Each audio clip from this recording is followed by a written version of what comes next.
একই পাঠ্য বই, একই সিলেবাস, একই বোর্ড এবং একই প্রশ্নপত্র। কিন্তু কিছু কিছু মাদ্রাসা বছরের পর বছর ভালো ফলাফল করে যাচ্ছে, আর কিছু মাদ্রাসা তাদের কাঙ্ক্ষিত ফলাফল অর্জনে বারবার ব্যর্থ হচ্ছে। এর পিছনে কারণটা কি? এর পিছনের রহস্যটা কি? শুধু কি মেধার পার্থক্য, নাকি এর পিছনে কাজ করছে একটা সুশৃঙ্খল শিক্ষা ব্যবস্থা?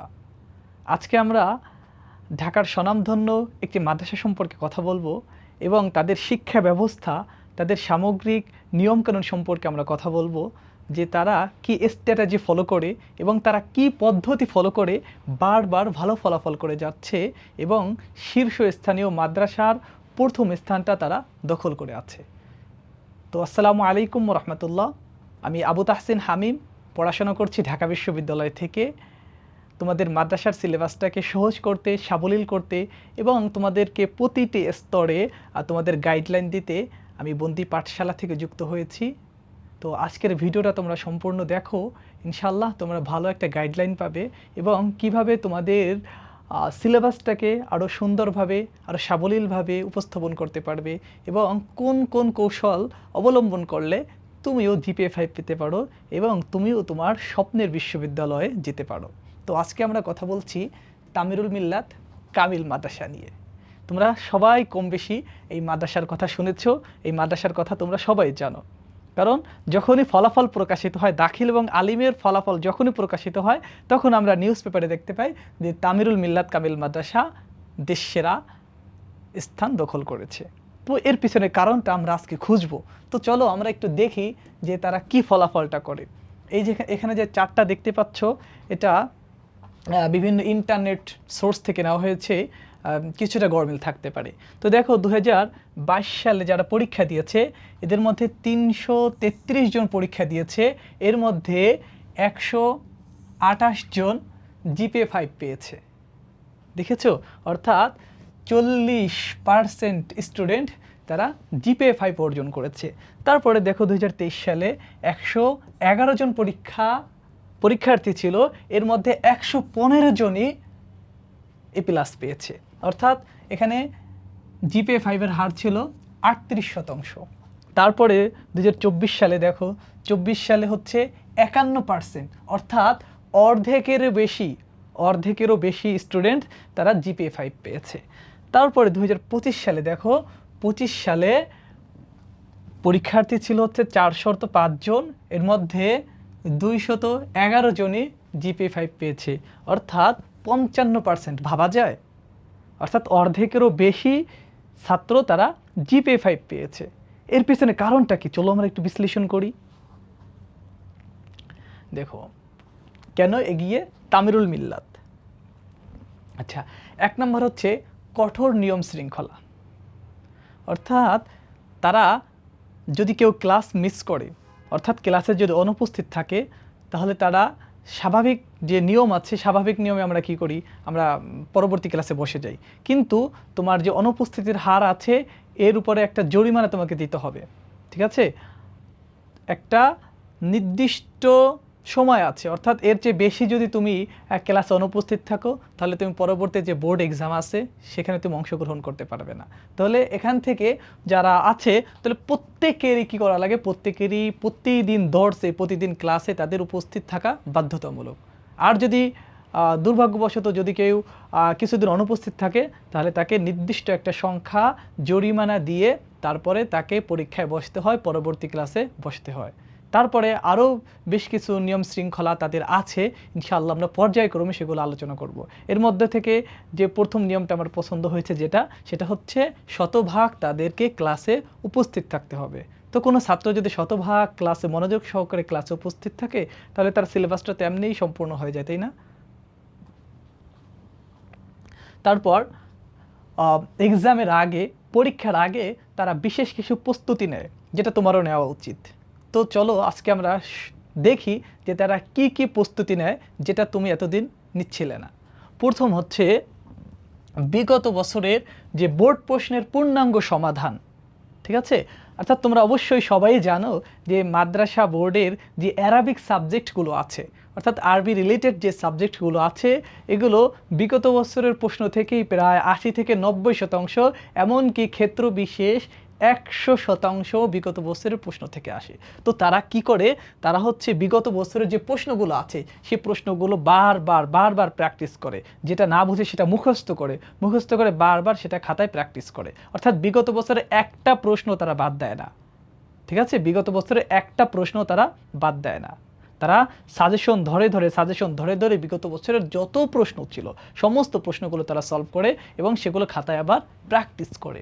দ্বিতীয় হচ্ছে, যখন তাদের এই বিগত বছরের প্রশ্ন পড়া হয়ে যায়, বিগত বছরের প্রশ্ন বারবার প্র্যাকটিস করা হয়ে যায়, তারপর তারা এই বিগত বছরের প্রশ্নের আঙ্গিকে আরও বিভিন্ন মডেল টেস্ট দেয় এবং সম্ভাব্য সাজেশনও তারা প্র্যাকটিস করে। ঠিক আছে, তারপরে মডেল টেস্ট দেয়, এটা খুবই গুরুত্বপূর্ণ। যেমন আমি যে মাদ্রাসায় পড়েছিলাম ক্লাস 5-এ, সেই মাদ্রাসায় আমাদের এক্সামের আগে, বোর্ড পরীক্ষার আগে 5টা এক্সাম হইতো। তো 5টা এক্সাম কীভাবে হতো, প্রথম যে মডেল টেস্ট আছে, প্রথম মডেল টেস্টে আমাদের বইয়ের অর্ধেকটা কভার করা হতো। দ্বিতীয় যে মডেল টেস্ট ছিল সেটা হচ্ছে দ্বিতীয় অংশ, অর্থাৎ বইয়ের শেষ পর্যন্ত, অর্ধেক থেকে শেষ পর্যন্ত। তারপর বাদ বাকি যে 3টা মডেল টেস্ট ছিল সেই 3টা মডেল টেস্ট আমাদের পূর্ণাঙ্গ বইয়ের উপর হতো। তারপরে এই যে 5টা মডেল টেস্টের যে ফলাফল ছিল, এই 5টা মডেল টেস্টের ফলাফলের উপর ভিত্তি করে আমি যদি যোগ্য হয়ে থাকি তাহলে আমাকে বোর্ড পরীক্ষায় বসতে দিয়েছে, অন্যথায় আমাকে বসতে দেয় নাই। তো তারাও এমনটা করে, অর্থাৎ তারা নিয়মিত মডেল টেস্ট দিয়ে থাকে। ঠিক আছে, যখন তাদের বিগত বছরের প্রশ্ন সমাধান করা হয়ে যায়, সাজেশন আছে সাজেশন কমপ্লিট করা হয়ে যায়, তারপরে তারা অনেকগুলো মডেল টেস্ট দেয়, যেটা তুমি এতদিন দিতা না। ঠিক আছে, তারপর আছে, এইটা হচ্ছে সবচেয়ে গুরুত্বপূর্ণ, হাতের লেখার উন্নয়ন। অর্থাৎ তুমি যে খাতায় যা কিছু লিখে আসো না কেন, সৃজনশীল লেখো, অন্য কোনো কিছু লেখো, মানে তুমি অনেক জ্ঞান ওইখানে দিয়ে এসেছো, অনেক সুন্দর করে লিখে এসেছো। ঠিক আছে, কিন্তু তোমার হাতের লেখাটা সুন্দর না, এই কারণে তুমি ভালো একটা নাম্বার নিয়ে আসতে পারবা না। কারণ একজন শিক্ষকের কাছে অনেকগুলো খাতা থাকে। ঠিক আছে, খাতা দেখতে দেখতে অনেক সময় সে বিরক্ত হয়ে যায়।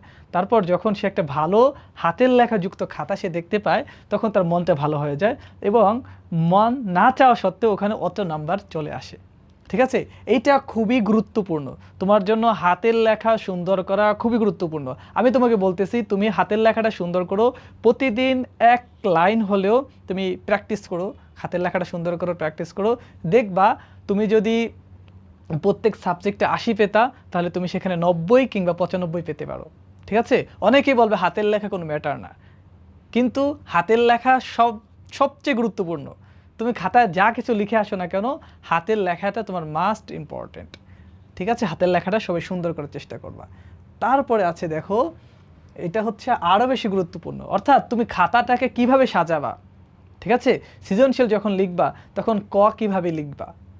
ঠিক আছে, তারপরে তুমি খ নাম্বারটা কোথা থেকে শুরু করবা, গ নাম্বারটা কোথা থেকে শুরু করবা, বা গ নাম্বারটা কতটুকু লিখবা, ঘ নাম্বারটা কয় পৃষ্ঠা লিখবা, কিভাবে লিখবা, উপস্থাপনাটা কি হবে, উপসংহারটা কি হবে, কিভাবে যে টেক্সট আছে টেক্সটের সাথে মিলিয়ে তুমি কিভাবে সুন্দরভাবে লিখবা, এটার জন্য তাদেরকে আলাদা প্র্যাকটিস করানো হয়।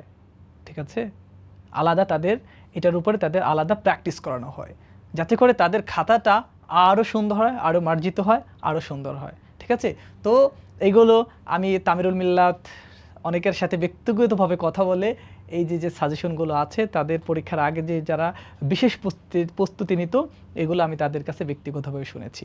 সুতরাং তোমরা যদি এইগুলো ফলো করতে পারো, ইনশাআল্লাহ তোমরা 90 থেকে 95% নাম্বার তোমরা অবশ্যই তুলতে পারবা। তারপরে আর তারা কি করে, তারপরে ধারাবাহিক পরীক্ষা এবং মূল্যায়ন। তো বলেছিলাম যে তাদের মডেল টেস্ট দেওয়া হয় এবং বিগত যে পরীক্ষাগুলো দিয়েছিল সে ফলাফলের উপর ভিত্তি করে যদি একটা নির্দিষ্ট নাম্বার যদি তারা অর্জন করতে পারে, তাহলেই তারা পরবর্তীতে এক্সামে বসতে পারে। তারপরে তোমাকে বলেছিলাম যে নির্দিষ্ট একটা সংখ্যা তোমার ক্লাসে উপস্থিত থাকতে হবে, অ্যাটেন্ডেন্স তোমাকে থাকতে হবে, যদি না থাকে তাহলে জরিমানা তো দিতেই হবে। আর যদি একদম তুমি ক্লাসে উপস্থিত না থাকো তাহলে তুমি এক্সাম হলে বসতে পারবা না। তারপরে হচ্ছে শিক্ষকদের নিবিড় তদারকি। এটা কি ভাইয়া? এটা হচ্ছে তারা সব সময় শিক্ষকদের তদারকির মধ্যে থাকে। অর্থাৎ আমরা যেমন প্রত্যন্ত এলাকায় যারা পড়াশোনা করি তারা একদিন মাদ্রাসায় যাই তো একদিন যাই না, ঠিক আছে, তারপরে গিয়েও ঠিক মতো ক্লাস করি না, কিন্তু তারা শিক্ষকদের একদম তদারকির মধ্যে থাকে। ঠিক আছে, অর্থাৎ তাদের পড়াশোনা থেকে, তাদের হোমওয়ার্ক থেকে, যত কাজ বাজ আছে, যত কিছু আছে, সব কিছু শিক্ষকের দিক নির্দেশনার মধ্যে, শিক্ষকদের তদারকির মধ্যে, শিক্ষকের আয়ত্তের মধ্যে থাকে। ঠিক আছে, এই কারণে তাদের এক্সট্রা করে আর প্রাইভেট পড়ার দরকার হয় না ক্ষেত্র বিশেষ। ঠিক আছে, তারপরে আলাদা কোচিংয়ের ব্যবস্থা আছে। তো সব কিছু তারা মাদ্রাসার মধ্যে থাকে, হোস্টেলের মধ্যে যারা থাকে তারা এই সুযোগ সুবিধাগুলো বেশি পেয়ে থাকে। তারপর হচ্ছে তারা যখন দাখিল শেষ করে থাকে, ঠিক আছে, দাখিল শেষ করার পরে তারা যখন আলিমে যায়, তখন তারা বিশ্ববিদ্যালয়ের ভর্তির জন্য তারা কি করে, আলাদা একটা প্রস্তুতি গ্রহণ করে। আমি অনেকের কাছে শুনেছি তারা আলিম প্রথম বর্ষে থাকতে থাকতে তাদের যে ইউনিভার্সিটির যে সিলেবাস আছে, সাধারণ জ্ঞান, তারপরে বাংলা বলো, ইংরেজি বলো, ঠিক আছে, এগুলো তারা আগে থেকে প্রস্তুত করে ফেলে, আগে থেকে তারা এই প্রস্তুতিগুলো সম্পূর্ণ করে থাকে। এর ফলাফল স্বরূপ ঢাকা বিশ্ববিদ্যালয় আর যত পাবলিক বিশ্ববিদ্যালয়, রাজশাহী, খুলনা বিশ্ববিদ্যালয়, টপ 100-র মধ্যে তুমি দেখবা তামিরুল মিল্লাত কামিল মাদ্রাসার ছাত্ররা আছে। ঠিক আছে, তুমি যদি এই ভুল ধারণার মধ্যে থাকো যে অ্যাডমিশনের যে 5 মাস থাকবে বা 4 মাস থাকবে, 3 মাস থাকবে, ওই সময় তুমি অ্যাডমিশনের সিলেবাসটা সম্পূর্ণ কভার করতে পারবা, এটা তোমার সম্পূর্ণ ভুল ধারণা। যারাই দেখবা আর বিভিন্ন পাবলিক বিশ্ববিদ্যালয় চান্স পেয়েছে, তারা প্রথম বর্ষ থেকেই, ফার্স্ট ইয়ারে থাকতেই তারা অ্যাডমিশনের সিলেবাস সম্পর্কে তারা সম্পূর্ণ একটা ধারণা নিয়ে থাকে। ঠিক আছে, সুতরাং তুমি যদি বিভিন্ন বিশ্ববিদ্যালয়, তোমার স্বপ্ন যদি হয়ে থাকে ঢাকা বিশ্ববিদ্যালয়, তোমার স্বপ্ন যদি হয়ে থাকে রাজশাহী বিশ্ববিদ্যালয়, তোমার স্বপ্ন যদি হয়ে থাকে বুয়েট, মেডিকেল, ঢাবি, তাহলে অবশ্যই অবশ্যই তোমাকে ফার্স্ট ইয়ারে থাকতেই তোমার সিলেবাস সম্পর্কে একটা ধারণা তোমাকে থাকতেই হবে। এই কারণে দেখো না যে আমাদের এই বছর ঢাকা বিশ্ববিদ্যালয়ে 100 থেকে 150+ ছাত্র তারা তামিরুল মিল্লাত থেকে তারা চান্স পেয়েছে। ঠিক আছে, এটা আমি সম্ভব করে বলছি, আরও কম হতে পারে, বেশি হতে পারে, তবে হিউজ সংখ্যক মাদ্রাসা থেকে যারাই চান্স পায়, এদের অধিকাংশই হয়ে থাকে 60 থেকে 70%ই হয়ে থাকে তামিরুল মিল্লাত কামিল মাদ্রাসা থেকে। ঠিক আছে, সুতরাং তুমি যদি তোমার স্বপ্ন যদি হয়ে থাকে বিশ্ববিদ্যালয়, পাবলিক বিশ্ববিদ্যালয়, তাহলে তোমাকে অবশ্যই অবশ্যই একটা গাইডলাইনের মধ্য দিয়ে যেতে হবে। ঠিক আছে, তারপর হচ্ছে এখন প্রত্যন্ত এলাকায় যে মাদ্রাসাগুলো আছে, অর্থাৎ গ্রামাঞ্চলে যে মাদ্রাসাগুলো আছে, এদের সীমাবদ্ধতা কি, অর্থাৎ কি কারণে তারা ভালো একটা ফলাফল অর্জন করতে পারে না। চলো আজকে আমরা সেই কারণগুলো দেখি। প্রথমত হচ্ছে অভিজ্ঞ শিক্ষকের অভাব। এইটা যদিও বাস্তব, ঠিক আছে, কিন্তু গীবত করতে হয় না, তারপরে আমি বলি। আমি একটা মাদ্রাসা সম্পর্কে তথ্য পেয়েছি, যে মাদ্রাসায় বাংলা গদ্য পড়ানো হচ্ছে, ঠিক আছে, কিন্তু বাংলা গদ্য পড়ানো হচ্ছে তার আঞ্চলিক ভাষায়, অর্থাৎ শিক্ষক যে এলাকার মানুষ, সে এলাকার ভাষায় সে গদ্যটা পড়াচ্ছে। ঠিক আছে, তারপরে অনেক অনেক এখানে অনেক কথা বলা যায়। ঠিক আছে, শিক্ষকদের যে অভিজ্ঞতার যে স্বল্পতা আছে, এটা অনেক কিছু বলা যায়, কিন্তু আমি বলতেছি না। তোমরা নিজেরাই প্রত্যন্ত এলাকায় যে মাদ্রাসাগুলো আছে, তোমরা জানো, ঠিক আছে, তোমরা জানো যে এইখানে একটা সমস্যা আছে।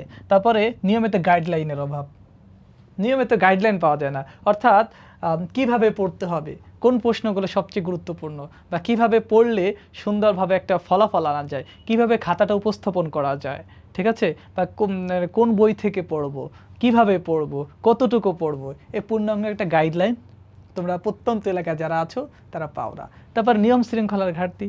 এমন অনেক মাদ্রাসা আছে যারা পুরাটাই, অর্থাৎ দাখিলের নবমে একদিনও ক্লাসে যায় নাই, তারপর দশমে ক্লাসে যায় নাই, অর্থাৎ তারা মনে করো 80%, 80% তারা অনুপস্থিত থাকে। ঠিক আছে, অনেক অনেক ছাত্র তুমি খুঁজলে পাবা যে তারা নিয়মিত মাদ্রাসায় যায় না, বাসা থেকে বের হয় মাদ্রাসায় যাওয়ার উদ্দেশ্যে, কিন্তু মাদ্রাসায় তারা যায় না, ক্লাসে তারা অ্যাটেন্ড করে না। ঠিক আছে, কোনো মানে সুনির্দিষ্ট একটা নিয়ম শৃঙ্খলা সেখানে নেই। তারপর আছে শিক্ষা সহায়ক যে সুযোগ সুবিধা আছে, ঠিক আছে, যেমন তামিরুল মিল্লাত কামিল মাদ্রাসা বা দারুন নাজাত, অন্যান্য মাদ্রাসার কথা তুমি কল্পনা করো, দেখবা তারা যে প্রয়োজনীয় ম্যাটেরিয়ালসগুলো আছে, ঠিক আছে, তারা মানসম্মত ওস্তাদের কাছ থেকে, শিক্ষকদের কাছ থেকে তারা তাদের দর্শগুলো শ্রবণ করতে পারতেছে, এবং তারা ভালো একটা ফলাফল নিয়ে আসতে পারতেছে। কিন্তু প্রত্যন্ত অঞ্চলে যারা থাকে তারা শুধুমাত্র গাইড বইয়ের মধ্যে সীমাবদ্ধ থাকে, অর্থাৎ গাইড বইয়ের মধ্যে সীমাবদ্ধ থাকে, ওটা নিয়ে তারা পড়ে থাকে। ঠিক আছে, সুতরাং এখানে তারা যে সুযোগ সুবিধাগুলো আছে, সেই সুযোগ সুবিধাগুলো থেকে তারা বঞ্চিত থাকে। আচ্ছা, এখন তাহলে তোমরা কি পিছিয়ে থাকবা প্রত্যন্ত এলাকায় যারা আছো? ঠিক আছে? গ্রাম অঞ্চলে যারা আছো, তোমরা কি পিছিয়ে থাকবা? তোমরা কি স্বপ্ন দেখো না? তোমরা কি ঢাকা বিশ্ববিদ্যালয়ে আসার স্বপ্ন দেখো না? তুমি স্বপ্ন দেখো না যে ঢাকা বিশ্ববিদ্যালয়ে আইনে পড়বা, ইংরেজি বিভাগে পড়বা, রাজশাহী বিশ্ববিদ্যালয়ে পড়বা? তোমরা কি স্বপ্ন দেখো না? অবশ্যই স্বপ্ন দেখো, এবং তোমাদের স্বপ্ন বাস্তবায়ন করার জন্যই আমরা বন্দি পাঠশালা মাদ্রাসা সেকশন চালু করেছি।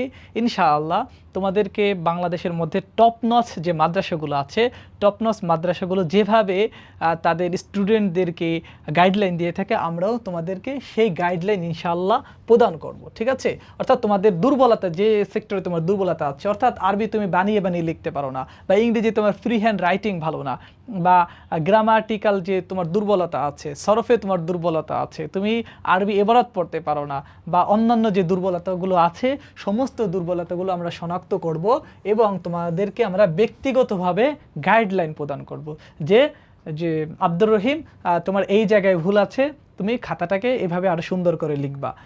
ঠিক আছে? তাহলে ব্যক্তিগতভাবে আমরা বন্দি পাঠশালা থেকে তোমাদেরকে গাইডলাইন প্রদান করব। দ্বিতীয় হচ্ছে যে কার্যকর যে পদ্ধতিগুলো আছে, অর্থাৎ যে পদ্ধতিগুলো অবলম্বন করলে তুমি ভালো একটা ফলাফল করতে পারবা, তুমি তোমার স্বপ্নে যে রাস্তা আছে, স্বপ্নের রাস্তায় অনেক দূরে গিয়ে যেতে পারবা। এই কারণে আমরা বিভিন্ন সফল ব্যক্তিত্বদের থেকে, বিভিন্ন যে ভালো ভালো মাদ্রাসা আছে, ভালো ভালো কলেজ আছে, তারা যে স্ট্র্যাটেজি ফলো করে, তারা যে কৌশল অবলম্বন করে, সেই কৌশল আমরা তোমাদের কাছে পৌঁছে দেবো ইনশাআল্লাহ। তারপর হচ্ছে নিয়মিত মনিটরিং এবং সঠিক দিক নির্দেশনা, অর্থাৎ আমরা তো তোমাদের থেকে নিয়মিত খোঁজ খবর নেব যে তোমরা পড়াশোনা করতেছো কিনা, ঠিক আছে? তোমাদেরকে যে হোমওয়ার্ক দেওয়া হয়েছিল সেগুলো করতেছো কিনা, বা ধারাবাহিক যে কুইজ দেওয়া হয় সেগুলো করতেছো কিনা, অনলাইনে যে এক্সাম আছে এক্সামগুলো তোমরা দিচ্ছ কিনা, ঠিক আছে? এভাবে আমরা তোমাদের একটা দিক নির্দেশনার মাধ্যমে তোমাদের ধারাবাহিকভাবে আস্তে আস্তে আস্তে আস্তে তোমাদেরকে তোমাদের গন্তব্যে আমরা পৌঁছে দেব।